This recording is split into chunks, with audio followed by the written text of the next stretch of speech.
Kalau aku sakit, kita kena cakap aku ada Allah.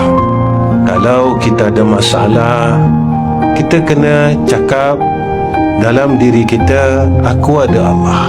Kalau kita nak tinggal benda jahat, kita tak kuat, tapi kita nak sangat berhenti dari buat jahat, tapi kita tak mampu. Mulut kita buat jahat, telinga kita buat jahat, tangan kita buat jahat, kaki kita berjalan pada tempat jahat. Kita tak mampu berhenti. Seolah-olah ada satu dalam diri kita yang mendorong kita kepada perkara tersebut. Tapi kita jangan lupa, kita ada Allah. Kita nak buat baik, nak baca Quran, selalu tak jadi.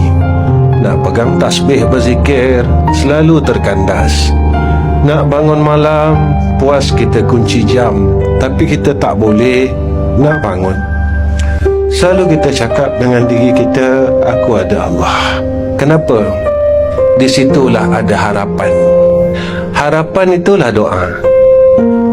Harapan itu adalah satu permintaan. Ya Allah, boleh tak Kau berikan aku kebaikan? Ya Allah, boleh tak Engkau tolong aku kuat untuk berhenti dari kejahatan? Maka inilah kekuatan kita.